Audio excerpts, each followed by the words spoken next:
Let's talk about Formula One simulators. A key part of preparing for race weekends is drivers using racing simulators. But what are they? How do they work? And how realistic are they actually? Well, if you want a toned down version of a racing simulator, you can of course play a video game such as of course Gran Turismo 7, the real driving simulator. And as realistic as this game is, it is nothing compared to what a Formula One simulator is.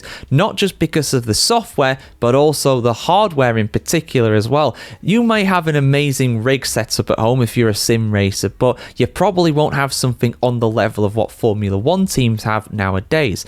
Now, simulators are relatively new in the world of Formula One. They've really come on leaps and bounds over the last 10-20 years or so. But why are they so important? Well, the biggest reasons why simulators these days are important is because testing is very limited these days in Formula One. Normally you'll get a few days of pre-season testing. I think this year we had 3 days of pre-season testing at Bahrain's international circuit, and that's it.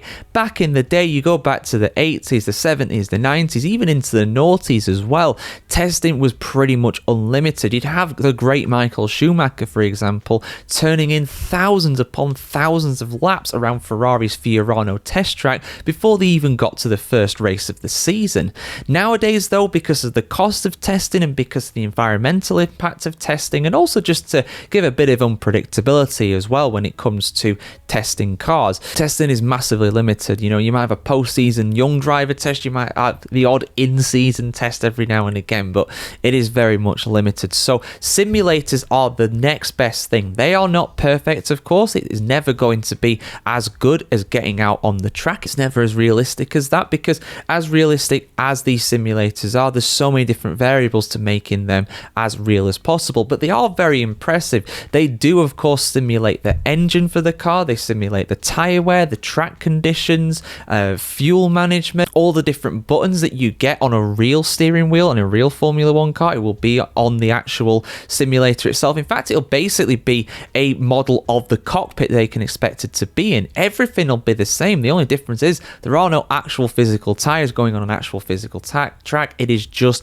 a projection. It is just a simulation. They are basically very, very detailed video games pretty much. If you've ever played a high level simulator like R Factor or iRacing or something like that, that is getting close to what that is. But you'll also get things like telemetry in there as well. But when it comes to simulators, it's not just a static rig. It's nothing like actually just playing a video game with a games controller on your sofa. You are strapped in there. Like I said, it is an actual racing car. It's a racing rig, if you will, and it will also throw you around. It will actually move around, like the car will move around as well, to simulate the G-forces that you can expect to experience as well. So it's a really, really high-tech and expensive piece of kit. But like I said, it's not perfect. It'll never be the same as actually going out there on the circuit and gaining experience that way. So more experienced drivers do still have the advantage over rookies, even though a lot of the experienced drivers probably do less miles on simulators than what the inexperienced drivers do, because they're trying to make up for that deficit in terms of their overall experience. And it also allows teams to test parts on cars before they actually hit the track as well. They have things like wind tunnels, of course, to try and help with this too, but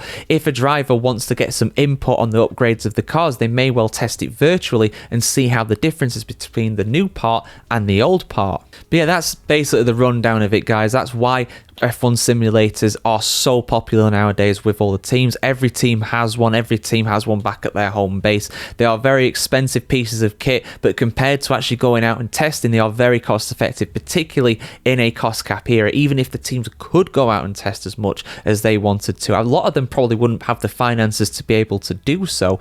So they would actually just use a testing rig instead of that. Now, I did do this video a good while ago for you guys, about a year or so ago. I actually recorded it on my sofa downstairs with my phone, so that's why I've redone it here in my office with a better camera, an actual microphone and everything in between. So that is why I've redone this one, guys. But yeah, have a fantastic day around the world today, and yeah, get your inputs when it comes to racing simulators in Formula One. Are they a bit overrated, or are they very much a crucial bit of technology that every team needs to have? I would definitely argue for the latter on that one. Like, share, comment, subscribe if you want to see more like this, guys. Plenty of other F1 Explained videos on the channel. And yeah, see you soon, guys. Have a great day wherever in the world today.